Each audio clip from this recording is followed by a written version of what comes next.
स्वागत है आपका इस बुलेटिन में। मैं हूं आपके साथ मेनका चौधरी और सबसे पहले खबर रामनगर से, जहां पर टस्कर हाथी का उत्पात एक बार फिर सामने आया है। यहां हाथी ने बस को अपना निशाना बनाया है और यात्री बस के शीशे तोड़ दिए हैं। हाथी ने काफी देर तक यहां पर हंगामा किया। तस्वीरें देख रहे हैं इस वक्त आप, रामनगर की ये तस्वीर है जहां पर सड़क पर टस्कर हाथी का उत्पात देखने को मिला है। लोगों को काफी परेशान किया इस हाथी ने। फायरिंग करने पहुंचे वन कर्मियों को भी हाथी ने दौड़ाया है। आपको बता दें, इसका एक्सक्लूसिव वीडियो इस वक्त आप देख रहे हैं न्यूज 18 पर, जिसमें हाथी का उत्पात मचाता दिख रहा है। हालांकि तोड़फोड़ के दौरान यात्रियों ने भागकर अपनी जान बचाई। वहीं बाद में बड़ी मुश्किल से वन विभाग की टीम ने इस हाथी को यहां से भगाया। लेकिन टस्कर हाथी का उत्पात हंगामा आए दिन यहां सड़कों पर देखने को मिलता है। कई बार यात्रियों की जान जो है वो आफत में आ जाती है टस्कर हाथी के उत्पात और टस्कर हाथी को देखते हुए।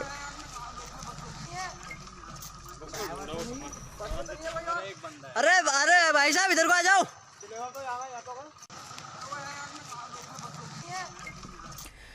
इसी बीच उत्तराखंड में कोरोना को महामारी घोषित कर दिया गया है। राज्य कैबिनेट की बैठक में कोरोना को लेकर कई बड़े फैसले लिए गए, जिसमें कैबिनेट मीटिंग में कोरोना को राज्य में महामारी घोषित किया गया। इसके अलावा राज्य में 31 मार्च तक सभी सिनेमा हॉल और डिग्री कॉलेज बंद कर दिए गए हैं, जबकि सभी स्कूल पहले से ही 31 मार्च तक बंद किए गए थे। 555 डॉक्टर्स की राज्य में अस्थायी तौर पर नियुक्ति की जाएगी। इसके अलावा आइसोलेशन वार्ड, आईसीयू के अतिरिक्त दूसरे उपकरणों के लिए 50 करोड़ रुपए का प्रावधान किया गया है। कोरोना को देखते हुए नर्सिंग स्टाफ की भी नियुक्ति की जाएगी और कोरोना को लेकर बनाए गए सरकार के नियमों को तोड़ने पर आईपीसी के तहत कार्रवाई की जाएगी। कोविड-19 रेगुलेशन 2020 लागू करने का निर्णय लिया है। इसका अर्थ हुआ कि राज्य के अंदर हमने उत्तराखंड महामारी रोग कोविड-19 को घोषित कर दिया गया है राज्य में। इसके अंतर्गत महामारी घोषित होने के बाद विभाग के अंतर्गत अनेक प्रकार की जो नियमावली के अंतर्गत जो पावर आ गई हैं, उस पावर के अंतर्गत कहीं किसी चौराहे पर या कोई अन्य स्थान पर क्या कार्यक्रम होने हैं क्या नहीं होने, उनको रोकने का अधिकार, कोई व्यक्ति बीमार है उसको यदि वो इलाज नहीं कराना चाहता उसको इलाज कराने का अधिकार, उसको आइसोलेशन में रखने का अधिकार इत्यादि सब उसमें प्राप्त हो गए हैं। इसका उल्लंघन करने वालों पर आईपीसी की सुसंगत धाराओं के अंतर्गत उसको जो एक प्राविधान है उसके अंतर्गत भी सजा। और राज्य में 8वीं तक की सभी परीक्षाएं भी रद्द कर दी गई हैं। सिर्फ 9 और 11 के बच्चों की गृह परीक्षाएं होंगी। होम साइंस के जो एग्जाम होंगे वो होंगे। क्लास 8 तक के बच्चों के पुराने नंबर देखकर ही रिजल्ट दिया जाएगा। सिर्फ एग्जाम ड्यूटी में लगे टीचर्स ही स्कूल आएंगे और सभी बच्चों को छुट्टी कर दी गई है। एग्जाम देने की भी अब बच्चों को जरूरत नहीं है। पुराने नंबर्स के आधार पर इस बार नंबर दिए जाएंगे। तो 9वीं और 11वीं बच्चों के जो 9वीं और 11वीं कक्षा के जो बच्चे हैं 9th और 11th के, उन बच्चों के होम साइंस के एग्जाम होंगे। बाकी 8वीं क्लास तक के सभी एग्जाम भी कैंसिल कर दिए गए हैं। तो एक बड़ा फैसला लिया गया है राज्य सरकार की ओर से। कोरोना वायरस से लड़ने के मद्देनजर इसे महामारी घोषित किया गया, जिसके बाद सभी स्कूल कॉलेजों में 31 मार्च तक की छुट्टी कर दी गई है। पहले तो एग्जाम सेंटर्स को इससे छूट मिली थी कि एग्जाम सेंटर खुलेंगे, जो बच्चे एग्जाम देने जाएंगे वो जाएंगे जरूर, लेकिन बाकी के स्कूलों की छुट्टी। लेकिन अब जो फैसला लिया गया है उसमें एग्जाम्स भी रद्द कर दिए गए हैं। सुनील नवप्रभात हमारे सहयोगी इस वक्त देहरादून से हमारे साथ जुड़ गए हैं। सुनील, सरकार ने बड़ा फैसला लिया। एक तरफ महामारी घोषित किया गया, दूसरी तरफ अब एग्जाम्स भी रद्द कर दिए गए हैं। तो इससे समझ में आता है कि कितनी गंभीरता से सरकार काम कर रही है। लेकिन जो अस्पताल हैं, जो आइसोलेशन वार्ड बनाए जा रहे हैं, क्या वहां इंतजाम काफी है?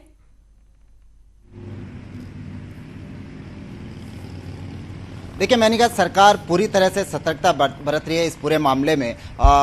इसे जिस तरह से महामारी घोषित किया गया है, तो अस्पतालों के लिए भी सरकार ने डीजी हेल्थ को 50 करोड़ का बजट जारी किया है कि फौरी तौर पर जो व्यवस्थाएं उनको करनी है वो व्यवस्थाएं सुनिश्चित कर लें। इसके अलावा डीएम और सीएमओ को असीमित अधिकार दिए गए हैं कि वो जब चाहें जो निर्णय ले सकते हैं। कोई उपकरण खरीदना है, आइसोलेशन वार्ड के लिए उनको कुछ चीज की जरूरत है, आईसीयू के लिए अगर वेंटिलेटर की जरूरत है, तो तत्काल बिना टेंडर के, जो सरकारी प्रक्रिया में एक सबसे बड़ा रोड़ा होता है कि उसके लिए टेंडर अलॉट करना होता है, तो उनको असीमित अधिकार दे दिए गए कि वो तात्कालिक तौर पर जहां से जो भी चीज खरीदना चाहें हेल्थ से संबंधित उपकरण वो खरीद सकते हैं। इसके अलावा 100 सुनील, यहां तक की तो बात बिल्कुल सही है। 555 नए डॉक्टर्स की नियुक्ति की भी बात हो रही है, लेकिन सवाल यह है कि उत्तराखंड में एक सबसे बड़ी समस्या है स्वास्थ्य के क्षेत्र में, डॉक्टर्स ही नहीं होते हैं। जहां डॉक्टर्स की तैनाती होती है वहां भी डॉक्टर्स मौजूद नहीं होते हैं। तो ऐसे में ये जो 555 नए डॉक्टर्स की बात हो रही है और नर्सिंग स्टाफ जिसकी एक बड़ी संख्या में जरूरत, तो कब तक इनकी तैनाती होगी, कहां से ये आएंगे, किस तरीके से होगा?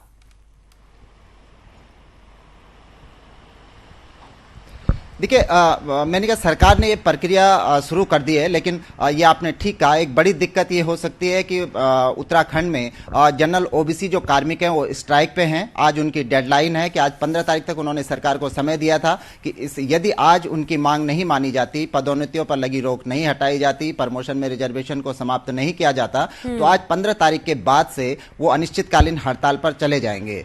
आज इसकी डेडलाइन है, अभी तक इस पर कोई फैसला नहीं आया है। यदि कल से कर्मचारी अनिश्चितकालीन हड़ताल पर जाते हैं और खासकर उसमें अगर स्वास्थ्य विभाग शामिल होता है, तो तब एक बड़ी समस्या सरकार के सामने खड़ी हो सकती है कि आखिर इस महामारी के बीच जब लोगों को हल्की सी खांसी या जुकाम भी हो रहा हो, तो पूरे मोहल्ले में दहशत शुरू हो जा रही है कि कहीं कोरोना का ये संदिग्ध न हो, लोग लगातार अस्पताल भी पहुंच रहे हैं। तो ऐसी स्थिति में बड़ी समस्या खड़ी हो सकती है। ये देखना होगा कि सरकार अब इसको किस तरह से हैंडल करती है। हालांकि प्रदेश भर में जहां जहां भी जो हॉस्पिटल्स हैं वहां पर आइसोलेशन वार्ड बनाए जा रहे हैं, बहुत सारे स्थानों पर आइसोलेशन वार्ड बना दिए गए हैं। हरिद्वार में खासकर जो भीड़भाड़ वाले स्थल हैं, ऋषिकेश हो गया, हरिद्वार हो गया, हरिद्वार में एक अलग से आइसोलेशन एक कैंप अलग से बनाया गया है। आईआईटी रुड़की का जो छात्र जो सुनील, ये क्या साफ हो पाया है कि अगर कोई शख्स इलाज नहीं कराना चाहता है और वो संदिग्ध है, तो जैसा कि महामारी घोषित करने के बाद अब यह अधिकार है कि उसे इलाज लेना ही होगा, नहीं तो आईपीसी की धारा के तहत कार्रवाई होगी।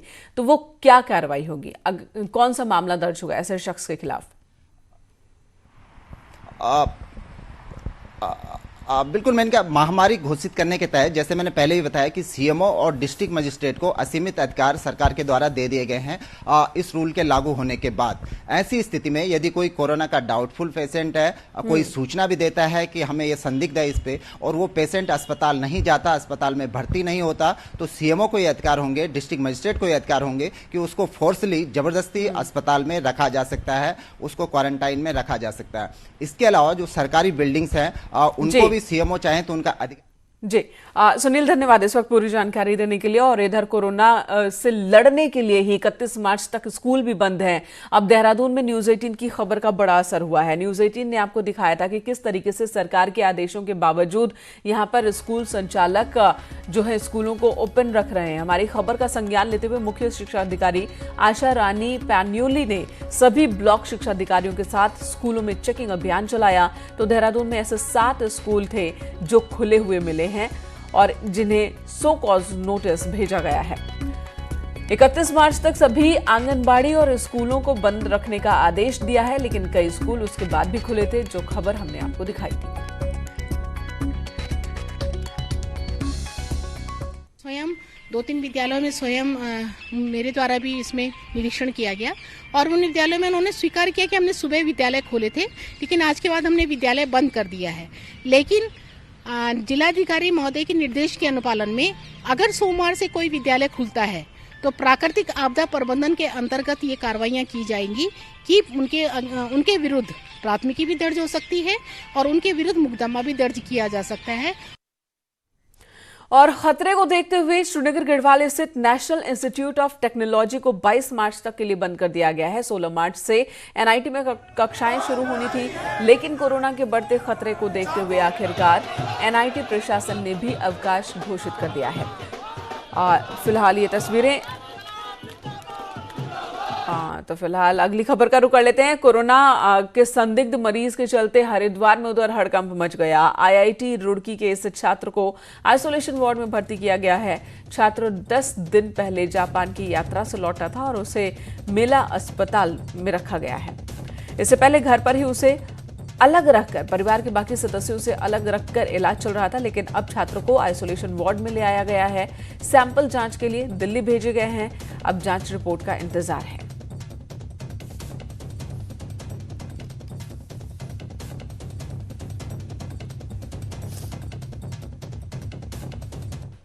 इसकी जो हिस्ट्री थी वो जापान से आया था, ये 3 तारीख को लौट के यात्रा करके, तो स्वास्थ्य विभाग की मॉनिटरिंग टीम में था काफ़ी दिनों से। होम क्वारंटाइन कर रखा था इसको, लेकिन कल उसको थोड़ा खांसी की प्रॉब्लम आई है, तो रिस्क ना लेते हुए, ऐसे कोई लक्षण नहीं थे जैसे कोरोना कहा जा सके, लेकिन फिर भी रिस्क ना लेकर कम्युनिटी के तौर पे उसको हम लोगों ने क्वारंटाइन कर रखा है। अब उसकी रिपोर्ट भेज दी गई है जांच के लिए। जांच की रिपोर्ट आएगी तो क्लियर हो जाएगा कि उसको कोरोना था या नहीं था। तो एहतियातन ये कदम उठाया गया है और सरकार अपील कर रही है कि लोग भीड़भाड़ वाली जगहों पर न जाएं, खुद भी सचेत रहें, खुद को स्वच्छ रखें, साफ रखें, इन्फेक्शन से दूर रखने की कोशिश करें और अगर इन्फेक्टेड, अगर कहीं जरा सा भी संदेह है तो डॉक्टर के पास जरूर जाएं।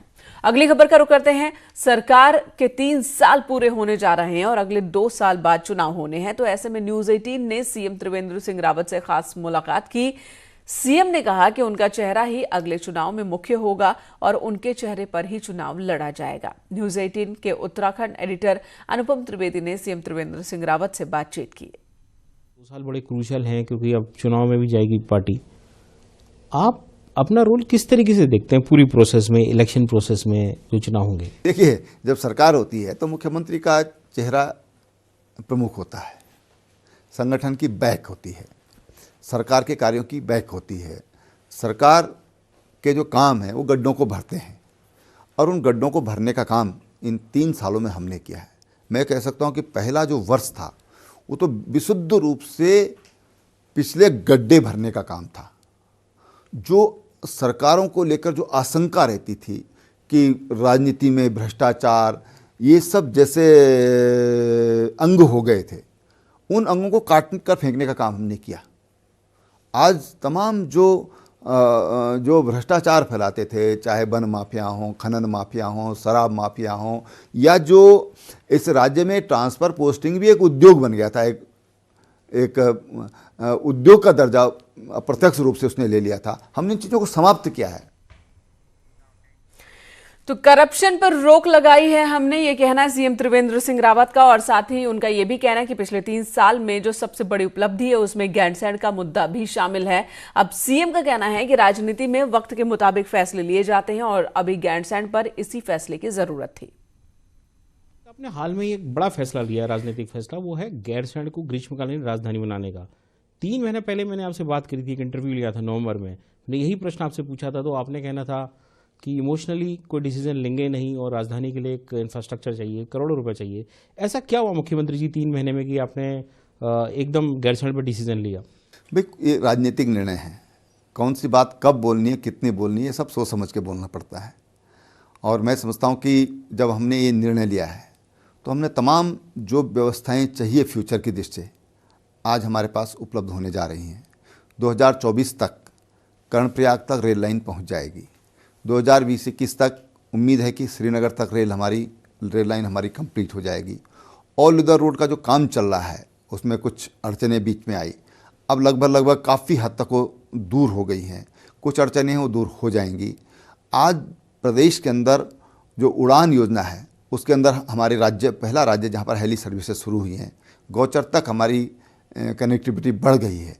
तो जो सुविधाएं चाहिए जो आने जाने के लिए, जो मैंने आपसे कहा कि भावुकता में हम कोई निर्णय नहीं लेंगे, हमने वहाँ पर पानी की ज़रूरत है। आज हम 50 किलोमीटर दूर से वहाँ पर पानी की व्यवस्था करते हैं, टैंकर में पानी जाता है। अब हमारे ऊपर झील निर्माण के लिए हमने वहाँ पर टेंडर बहुत जल्दी होने वाले हैं। और सीएम ने यह भी कहा कि राज्य में देश के मुकाबले रोजगार देने का जो दर है वो कहीं ज्यादा है। हालांकि साथ ही उन्होंने ये भी कहा कि सरकारी नौकरी की एक सीमा होती है। उत्तराखंड में जो पढ़ने लिखने का रेट है, लिटरेसी का रेट है, बहुत हाई है और हायर एजुकेशन में अच्छे खासे बच्चे ग्रेजुएट, पोस्ट ग्रेजुएट होते हैं। तो उसका एक साइड इफेक्ट ये आ रहा है कि बहुत बड़े जो व्हाइट कॉलर जॉब्स के लिए जो लोग जाते हैं उनकी फौज खड़ी हो रही है। नेशनल सैंपल सर्वे का एक डेटा है, वो कहता है कि उत्तराखंड में जो बेरोजगारी की दर है वो नेशनल दर से 1.5 गुना ज़्यादा है। कितना चिंता का विषय आप मानते हैं इसको? तो जॉब क्रिएशन में उत्तराखंड का दूसरा स्थान है, ये भी एक पक्ष है। मैं इस मामले में कहना चाहूँगा, देखिए सरकारी जॉब हमारे लगभग 130 करोड़ की आबादी है और 2.5 करोड़ के करीब हमारे एम्प्लॉय हैं। इसका मतलब ये हो गया कि एम्प्लॉय गवर्नमेंट जॉब्स, ये उसकी एक लिमिट है, एक सीमा है उसकी, और इसलिए हमने कहा कि हमें स्वरोजगार की ओर जाना चाहिए, रोजगार की ओर जाना चाहिए। रोजगार डेवलप करना इस सरकार का काम है और हमने रोजगार डेवलप करने का काम किया है। इन 3 सालों में लगभग 4.5 लाख लोगों को हमने किसी न किसी तरह से उनको जॉब दिया है। चलिए बात उत्तराखंड में मौसम की मार की करते हैं। उत्तराखंड में मौसम की मार पड़ रही है। हालांकि मौसम विभाग ने एक बार फिर से चेतावनी जारी की है, लेकिन उससे पहले ही ऊंचाई वाले इलाकों में बर्फबारी शुरू हो चुकी है, तो वहीं निचले इलाकों में बारिश हो रही है, जिसकी वजह से लोगों की मुश्किल बढ़ गई है।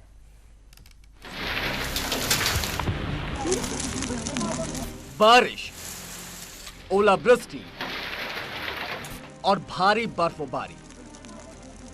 उत्तराखंड में इसके अलावा इन दिनों कुछ नजर नहीं आ रहा। मौसम की मनमर्जी जारी है। उत्तराखंड के कई जिले बारिश, ओलावृष्टि और भारी बर्फबारी की मार झेल रहे हैं। उत्तरकाशी में बारिश नॉन स्टॉप। उत्तरकाशी के निचले इलाकों में लगातार 48 घंटे बारिश हुई और ऊंचाई वाले इलाकों में लगातार बर्फबारी देखने को मिल रही है। पर्यटक तो बर्फबारी एंजॉय कर रहे हैं, लेकिन ग्रामीणों की मुश्किलें बढ़ गई हैं। हर्षिल, मुखबा, धराली, सुखी, जसपुर, झाला के किसान परेशान हैं। आवाजाही बंद होने के कारण जरूरी सामान और पशुओं के लिए चारा भी नहीं मिल पा रहा है। राजमार्ग भारी बर्फबारी के चलते है जो बाधित हो गया है, किंतु उत्तरकाशी जिला प्रशासन व बीआरओ द्वारा है जो गंगोत्री राष्ट्रीय राजमार्ग सुचारू करवाया जा रहा है। साथ ही ये जो गंगानी से ऊपर है जो किसी भी प्रकार का छोटा बड़ा वाहन नहीं जा पा रहा है, क्योंकि जब वाहन चले तो वाहन है जो स्लिप हो रहे भारी बर्फबारी के चलते। उत्तरकाशी से करीब 74 किलोमीटर दूर धराली में भी बर्फबारी हुई, जहां एक कार बर्फ में फंस गई। भागीरथी नदी के किनारे गंगोत्री हाईवे पर स्थित धराली अपने सेब के बागानों के लिए मशहूर है, लेकिन यहां आना इस कार सवार को भारी पड़ गया। ड्राइवर कई घंटों तक बर्फ में फंसा रहा।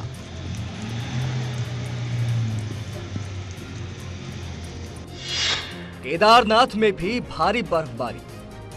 केदारनाथ में बर्फबारी के बाद धाम में कई फीट बर्फ जम चुकी है, जिसके बाद केदारनाथ धाम में पुनर्निर्माण कार्य को रोक दिया गया।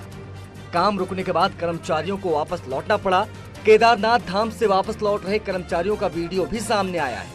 तस्वीरों में आप देख सकते हैं कि केदारनाथ के रास्तों में किस तरह से बड़े बड़े ग्लेशियर बने हुए हैं, जिन्हें पार करते हुए कर्मचारी लौट रहे हैं।